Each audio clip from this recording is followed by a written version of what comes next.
दानोळीच्या युवराज पाटील यांना तालुका आदर्श पत्रकार पुरस्कार जाहीर. कोल्हापूर डिस्ट्रिक्ट रिपोर्टर्स वेलफेअर असोसिएशनकडून रविवारी प्रदान. दानोळी येथील पत्रकार युवराज पाटील यांना कोल्हापूर डिस्ट्रिक्ट रिपोर्टर्स वेलफेअर असोसिएशनच्या वतीनं शिरोळ तालुका उत्कृष्ट पत्रकार पुरस्कार जाहीर करण्यात आला.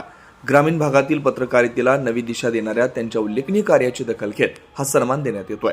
हा पुरस्कार रविवारी 11 रोजी संजय घोडावत विद्यापीठ अतिग्रे तालुका हातकणंगले इथं आयोजित विशेष समारंभात प्रदान करण्यात येणार आहे. या समारंभास खासदार शाहू छत्रपती महाराज अध्यक्ष म्हणून उपस्थित राहणार आहेत. ज्येष्ठ संपादक सम्राट फडणीस पुणे यांची प्रमुख उपस्थिती लाभणार आहे. युवराज पाटील हे गेली 22 वर्ष पत्रकारितेच्या क्षेत्रात कार्यरत आहेत.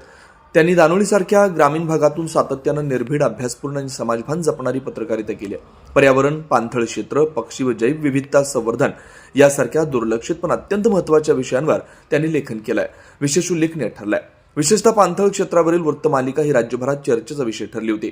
यासोबतच त्यांनी शेती व शेतीतील नवे प्रयोग, शेतीसमोरील प्रश्न, शेतकऱ्यांच्या व्यथावेदना, पिके, हवामानातील बदल व त्यांचे शेतीवर होणारे परिणाम याविषयी सातत्यानं सखोल मांडणी केली आहे. नदी, पाणी टंचाई, बंधारे, धरणग्रस्तांचे प्रश्न, त्यांच्या आंदोलनाविषयी केलेल्या लेखनातून त्यांनी प्रशासनाचं लक्ष वेधून घेतलं. याशिवाय शैक्षणिक, सामाजिक, सांस्कृतिक, धार्मिक व साहित्यिक विषयांवरही त्यांनी संवेदनशील आणि वस्तुनिष्ठ पत्रकारिता केली आहे. पत्रकारितेबरोबरच छायाचित्रणाची आवड जोपासत त्यांनी टिपलेली अनेक लक्षवेधी छायाचित्र विविध माध्यमात प्रसिद्ध झालेत.